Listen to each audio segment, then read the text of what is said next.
Get ready for more valuable financial insights from Northern California's premier retirement income planners, Ahmad and Jim Files, owners of Peak Financial Freedom Group. For more information, go to peakfin.com. And now, here's Dan and Jim.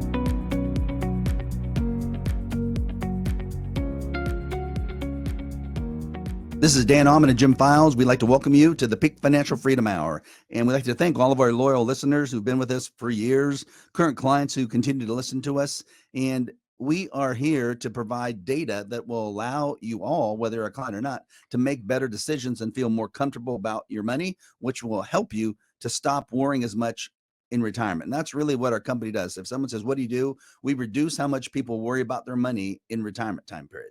And if you have questions, you can always go to our website. We have a great YouTube channel. We have a lot of videos. There's books you can download on our site. Even our latest best-selling book on Amazon, Mama's Secret Recipe for Retirement Success, a 500-page book you can download for free. In about another couple of weeks, we will have our live presentation, our educational presentation available. So all that is there. And if you need any help, a lot of people will listen to our radio show. It's pretty funny for 2, 3, 4 years, and then something happens in their life, or something happens where they get closer to retirement or whatever. And then they're like, hey, I need some advice. I'm going to call these guys. And all you have to do is dial pound 250 on your cell phone, say the keyword money, pound 250, keyword money, and we'll sit down with you and find out what your questions are, what your worries are, what you'd like to accomplish. And then we can tell you point blank, black and white, whether we think we can help you or not. And there's no cost or fees or pressure for this. Even if we go through the process and design an entire plan for you, even if you don't become our client, we're going to give you your plan in writing. You get to take it home, and there never will be any pressure or fees or cost you to do so. So we think that's a pretty good deal. We're saying it right now live on the air. It's recorded. So it means we have to oblige you on what our promises are. So why don't we start, Jim, with one of the cool quotes of the week, just to set the tone for what the show is going to be about. This is from Warren Buffett, one of the greatest investors of our time. He says, it's good to learn from your mistakes. It's better to learn from other people's mistakes. You know, Warren Buffett, he's 96 now, 95, 97. He's just old. Yeah, he's really, really old. And he's made his fair share of mistakes, but he doesn't make the same mistake twice. And that's the key here. How do we learn from other people's mistakes? How do we learn on how to position our portfolio so we don't make a financial mistake at a point in life where it could be devastating?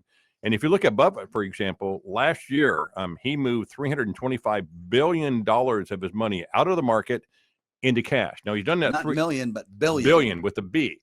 He's done that 3 times in history, and he's done it in advance of what he believes is potentially a market drawdown, a significant market loss, whereby he's in a position to use that cash to buy in low and hopefully sell a lot high. That's what his strategy is. He doesn't make a lot of mistakes. He's learned from his mistakes. And if he's moved $325 billion in cash in 2024 on the sidelines because he believes this market is overvalued, do you think you should heed his advice? When I think the answer is evident, it's yes. And you look at where the market is now, and we'll talk again about our really good source that we always track, and that's Robert Shiller. Robert Shiller got his MBA and his PhD from MIT, one of the most prestigious institutions in the U.S. He was a Yale professor. He also won the Nobel Prize for economics, and it's because he created what's called the Shiller S&P 500 Index CAPE ratio, which is a cyclically adjusted price to earnings ratio. What's a price to earnings ratio? That's basically how you value stocks, because what you do is you take the earnings of a stock or the stock market and you multiply it by some ratio to get a price. So let's say if a stock is earning $10 and the price to earnings ratio should be 17, you multiply 17 by 10. So the fair price of that stock is $170. That means if it's $170, it's fair, and that's okay. If it's only $150 of price, that means it's low, might be a good buy sign. If it's $190, it means you better watch out because it might be coming back down. So he's done this whole analysis going back all the way to 1871. So it's really good data, and it looks at everything that's happened, adjusted it for inflation, so it's accurate data. And his ratio, the price to earnings ratio, is 17.17. That means that's the average multiple of earnings.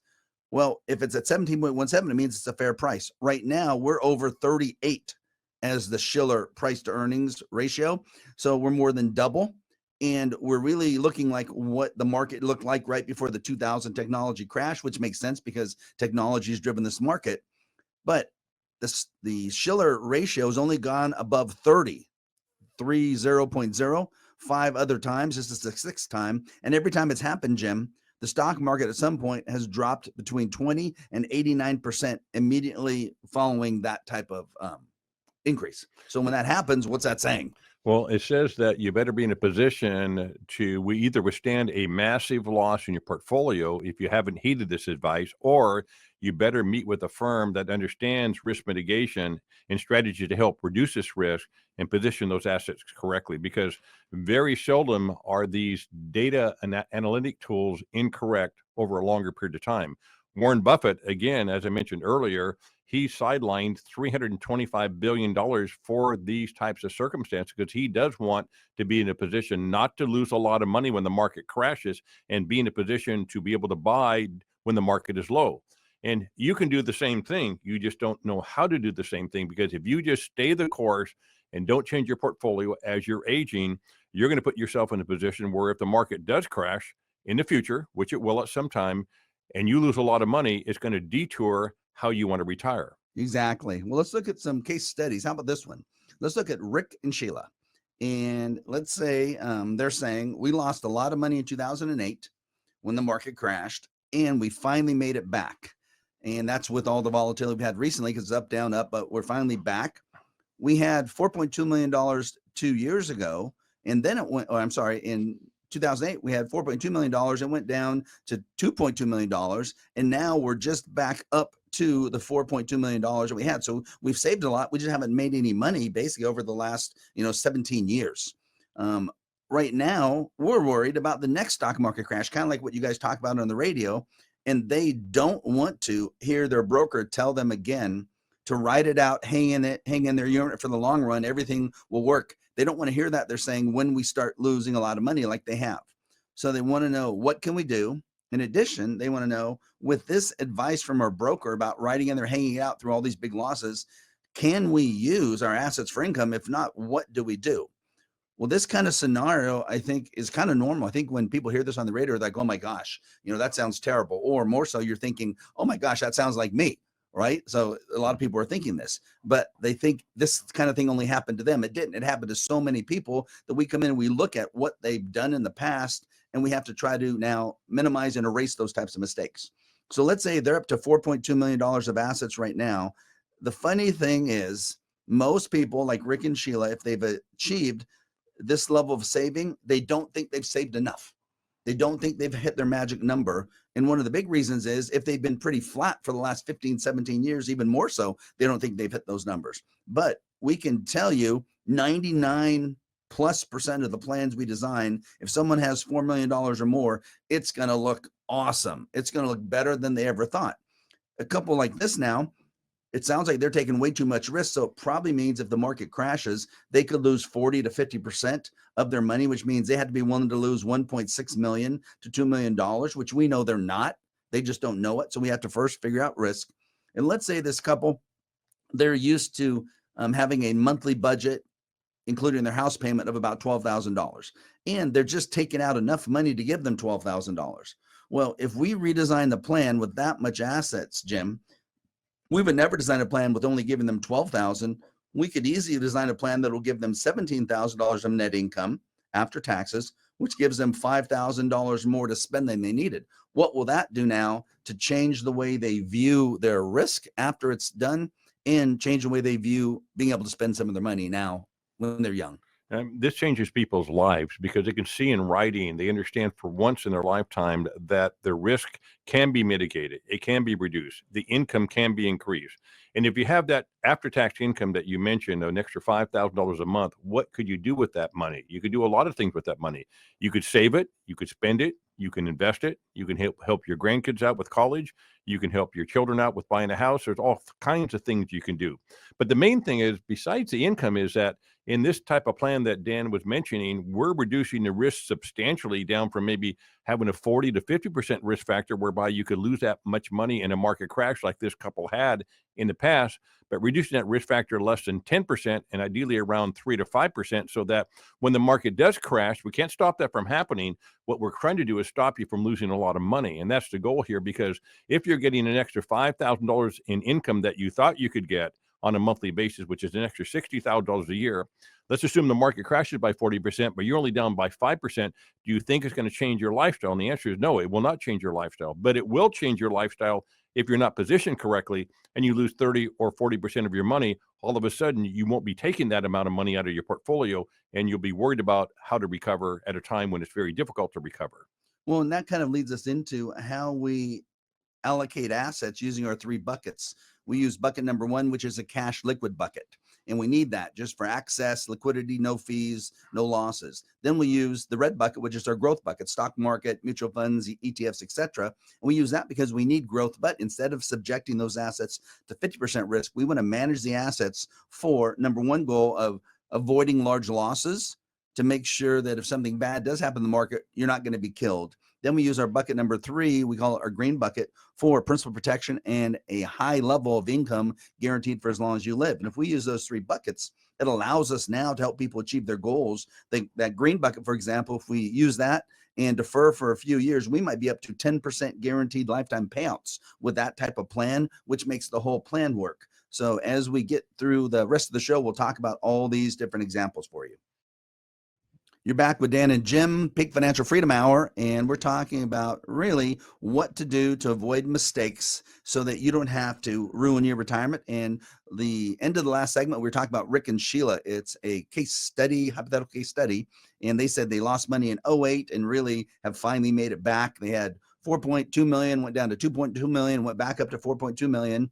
And now, quite frankly, they're worried about the next stock market loss, and they don't want to hear hang in there, write it out ever again from the broker, because every time they lose money, they just lose more money if they follow that advice. So they want to know what to do, but more importantly, they want to know what in the heck can they do to now create income from the assets. Well, we ended the last segment talking about our three buckets, and that is we would take the $4.2 million after finding out exactly what they want to happen, do an analysis on their current plan, and let's say we did risk analysis on their $4.2 million, and let's say they have a 45% risk right now. That really means they could lose close to $2 million if we go through another 2008 financial crisis. And the chance they could survive that is minimal if they're going to use their assets for income. If they don't have to take any money out, then of course, long term, it will recover, we feel. But if you're taking income out, the recovery rules do not work the same. So we'd want to protect this. So let's say they have 45% risk. We're going to ask them, and we have a test, how much risk do they really want to take? And 95% of our clients state they don't want to take any more than 5% risk, which means on that same portfolio, they're now projected to lose $200,000 versus $2 million in a portfolio in a stock market crash, Jim. Now, what does that, just that one thing that we do at the beginning, what does that do to now ensure financial success? Well, it does a whole bunch of things, but number one, it assures the consumer that they're not going to have a massive loss in their portfolio at a time when they may not have time to recover.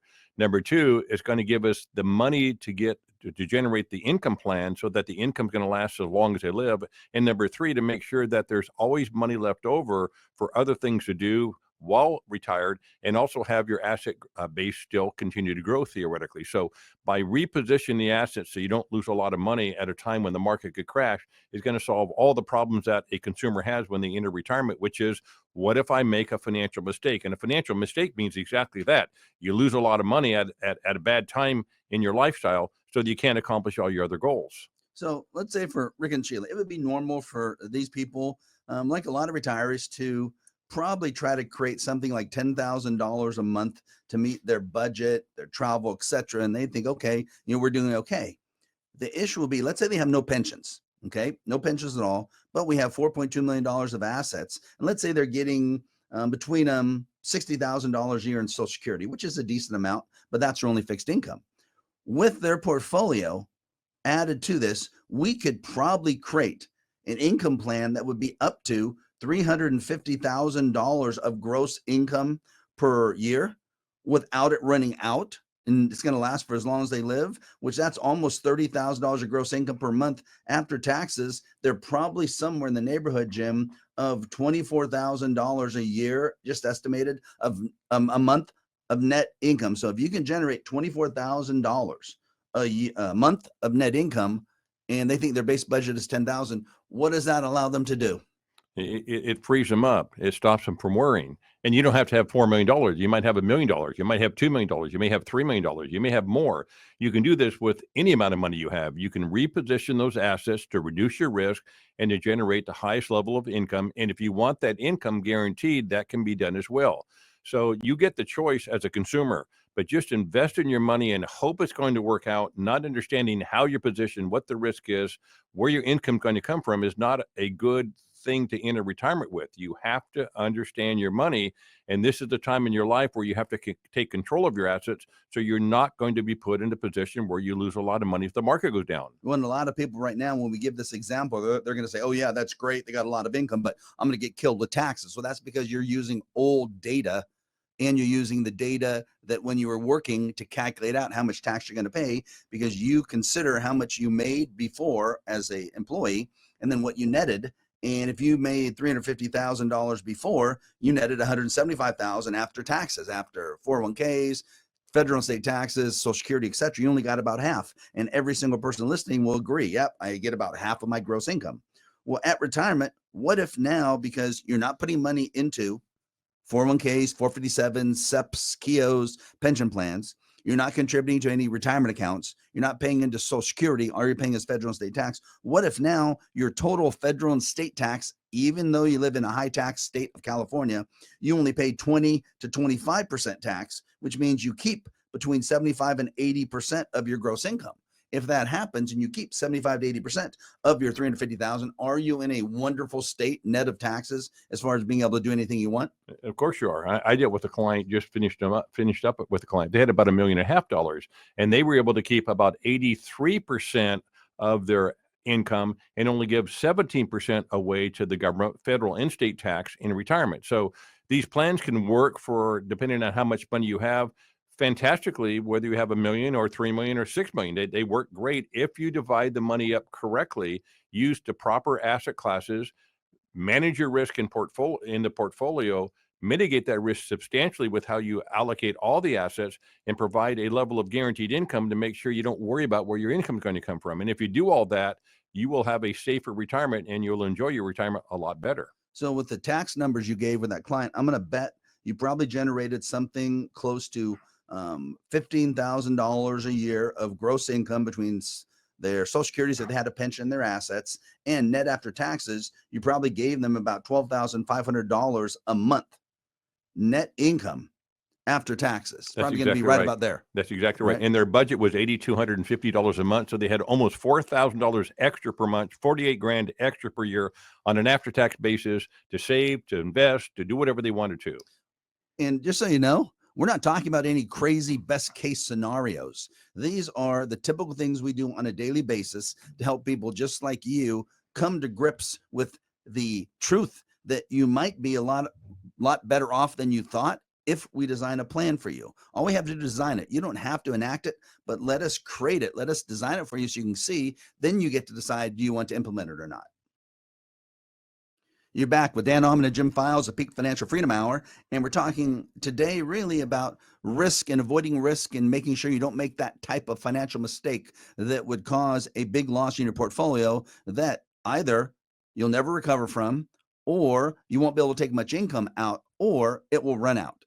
All three of those are very, very bad outcomes. We have to avoid those. So we're looking at a bunch of case studies over the next several shows, and I think it kind of points out to the exact topics we're talking about. So let's look at this one.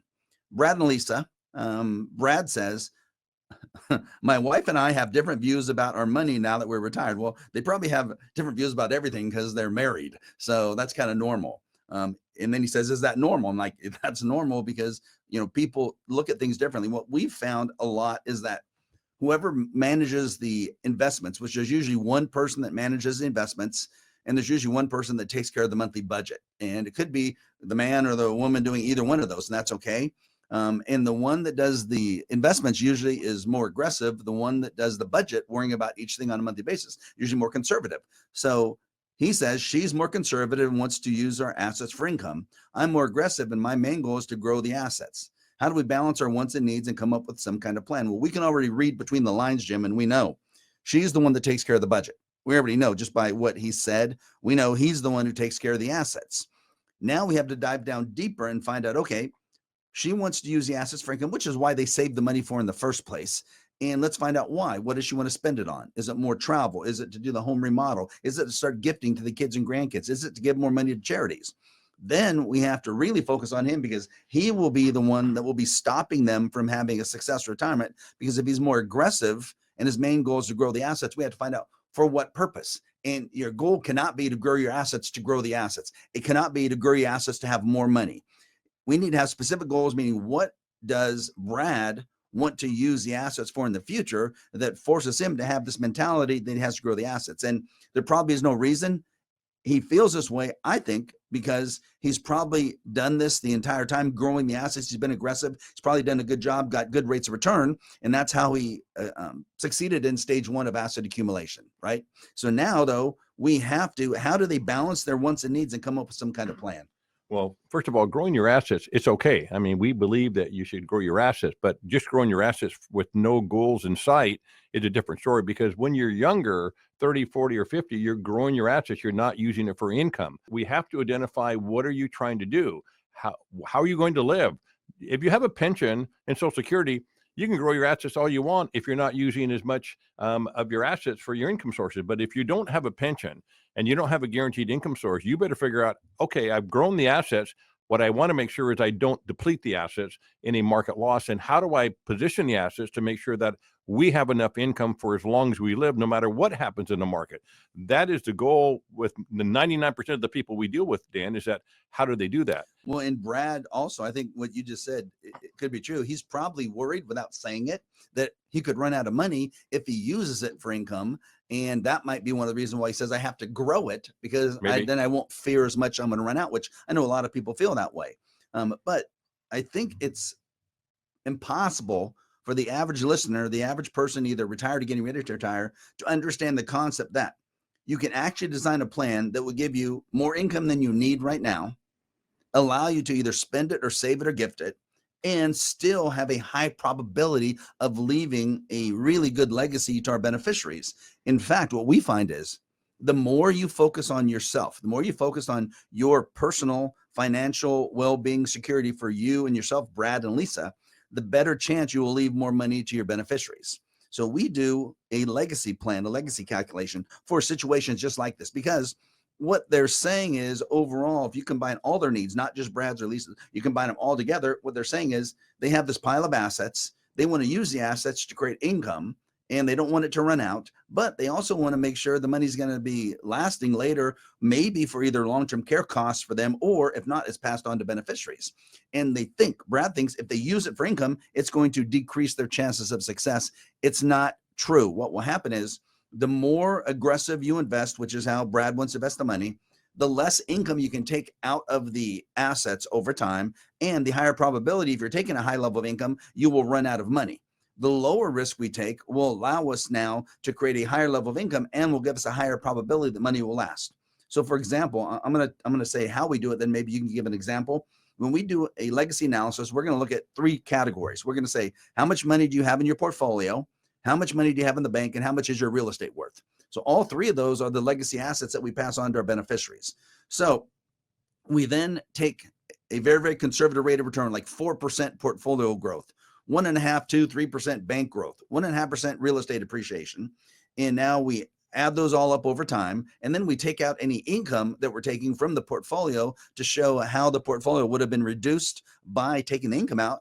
And we look 25, 30 years down the road. And if someone starts with a $3 million net worth, $1 million of real estate, and $2 million of assets, what typically happens 25 and 30 years down the road, as far as how much income have they taken out, and then what could they reasonably expect to leave the beneficiaries? If they're not taking too much risk, and that's the goal here, you cannot take too much risk. You don't have to get phenomenal rates of return. In a plan we designed. No, you don't have to in this type of plan, because we have the income coming out, and we're telling the client, based on very conservative rates of return, as you mentioned, Dan, how much likely is going to be left each year for the next 30 years in their asset base. And when they start to really grasp this, that I really don't have to take a lot of risk to make these numbers work, because as you mentioned before, Dan, the higher growth you want in the portfolio, the less money you can take out. And the reason for that is because if you have high growth, you're going to have big losses when the market goes down, and that's going to make you suffer in retirement. And likely you will not be able to leave the assets to your beneficiaries that you want to. So you have to position the assets to make sure that you don't lose a lot of money in a market crash, and design an income plan to make sure you have enough income to do what you need done. And you can do this by being quite conservative if you're using the right strategies and the right financial instruments. You can't just throw your money in the market and hope that works out, Dan. You're back with Dan Ahmad and Jim Files, the Peak Financial Freedom Hour. And today we're talking about minimizing risk that would force you to make financial mistakes, creating big losses, potentially ruining your retirement. How do we fix that? Well, we're finishing up with a case study for Brad and Lisa. And we talked about how they both, him and his wife, have different views about the money. She wants to spend it. She's more conservative. He wants to grow it as much as possible and doesn't want to spend as much money. He wants to know how to balance. So we talked about how we ultimately create in writing an actual legacy plan. So let's say they had $1 million of real estate assets and $2 million of other assets, 401ks, IRAs, brokerage, bank money. And let's say they had $60,000 of Social Security and a small baby, $30,000 pension. So they have $90,000 of fixed income. And we design an income plan for them because right now they're living off the $90,000 and they can't do a lot of things. So that's about $7,500 a month. That's probably like about $7,000 net. It gets them by, but it doesn't let them get ahead. And they've saved $2 million of assets on top of their real estate. So if we put a plan together, we could probably set it up where instead of their $90,000 of income that comes in, they can probably have $200,000 of gross income. And instead of $7,000 in net, we're probably up to $14,000 net. So that would be a typical plan that we design that would literally double their income. Then in his mind, he thinks, oh my gosh, we're going to spend it all. Well, if we do an analysis that shows their $1 million of real estate grows at 1.5%, their portfolio grows at 4%, and then we subtract out the income we're taking, and their bank assets grow, let's say, at 3%. It's going to show that 25 years down the road, when let's assume they're 60, when they're 85, then they've probably taken out something like $3 million of income from their assets, and their total assets, which currently are $3 million, will probably be worth $3 million or more at these very conservative numbers. So if you can take out $3 million of income over that time period and still have about the same amount of assets left, isn't that what every single person's inner goals are? To have this block of money, use that block to create as much income as we can, but never touch the block, total block, and then pass that block on to our beneficiaries. Well, the key here is, which you didn't mention, is how much risk did you reduce in their portfolio? In this example, if the client had 40 or 45% risk, which means you had 60 to 70% equities in your portfolio, that means if the market goes down by 50%, you're going to lose about 40% of your money. In that plan, I'm guessing, Dan, you probably reduced your risk down to maybe 3, 4, or 5% in that same scenario. So if the market crashes, probably between 3 and 3.5, you're exactly right. And what that means is then on $2 million, instead of losing $1 million, they're going to project it to lose $65,000 if the market crashes, which they can handle that. Yeah, exactly. And a lot of people say, well, that's a lot of money, $65,000, but you really don't understand the risk you have in your portfolio. Compared to $1 million? Yeah, but they don't understand that. Well, but check this out. Yeah. So what if you have a client? I just had a client like this. They had $1 million of risk before on about a $2 million portfolio. We got it down to like that 3% number, 60,000. And first they said, gosh, that's great. That's a perfect plan. But then they started thinking about it and they said, literally, I have it. And this lady is a CPA. She works for one of the largest CPA firms, heads up the whole trust department. She goes, what if I don't want any risk? And I'm like, you mean less than 3%? And her husband starts laughing and she's totally serious. She goes, what if I don't want any risk? And my plan works. Why do I have to have any? I go, you don't. You just have to tell me. She goes, I want no risk. So we literally reduced the risk for her from 50% down to whatever, 3% something, down to 0, because that's what made her comfortable. Yeah. You know, you folks that are listening right now, when we're talking about these risk factors, having a 40% risk factor, a 50% risk factor, you're probably laughing because you think to yourself, I don't have that risk factor. Let me give you a guarantee. If you have a portfolio made up of more than 50% stocks or stock funds, you have a risk factor greater than 30%. If you have 60% stocks, you have a risk factor greater than 38%. If you have 70% assets that are made up of stocks or stock funds, you have a risk factor greater than 43%. You have it. You just don't understand it. That's the problem. Well, and they don't understand it because nothing's been put in writing for them to understand simply what they have. We can do a very simple analysis. Dial pound 250 on your cell phone, say the keyword money, that's pound 250 money. It won't cost you 1 penny. We can tell you the good and the bad about your portfolio. We'll tell you the good. The good is how much would your portfolio that you currently have go up in a really good market? But we're going to also tell you the bad. How much should you be expected to lose if the market goes down like it did in 2008? And everyone remembers the pain all of us felt in 2008 when the market went down 53.1%. So if you have that type of data in front of you, doesn't it allow you to understand your money, but more importantly, make better decisions with your money simply because you have the data in front of you? Yeah, we're not trying to frighten you. I think everybody understands that's listening to the show that the market goes up and down. Well, Jim, just hearing you frightens me. What we wanted to tell you is that, hey, there is a way to solve these issues. I assure you, if you're getting ready to retire and you're looking at your portfolio daily on your iPhone, it's scary because you see it go up and down and you're hoping it's going to work out. But there doesn't have to be many missteps this year by the new administration for this market to take a big tumble because it's priced for precision right now. It's overvalued by all technical indicators. It doesn't mean it's still not going to go up. It surely can. But I can assure you it will go down at some point in time. And you cannot be in a position, if you're getting close to retirement or just entered retirement, of losing 30 or 40% of your money, because it will be devastating to not only you from an emotional perspective, but it'll change your retirement plans, and you can change it. Well, Jim, you talked about something earlier, and that is we're not trying to scare anybody, and we're not, but we're scared. Yeah. And that probably comes through on the radio, on our TV show, when we talk to clients, when we do a seminar. We're scared about where the market is now. If we're not scared, we're not acting honestly to you because we see the numbers. The market could be twice as high as it should be right now, just based on long-term data, surveys, research that's been done, twice as much, which means then it could be in that bubble mode where it pops, it drops significantly, and typically, historically, it doesn't rebound quickly. It takes a long time to recover from some type of big, huge market debacle like that. So we're afraid, and we're afraid for our clients. Any clients that now enact their plan, we no longer are afraid for them because we're going to pinpoint how much risk they have. We know what kind of loss they're going to have in their portfolio if the market crashes, and we're going to put them in a position where it's not going to affect their retirement security based on a new plan being in place.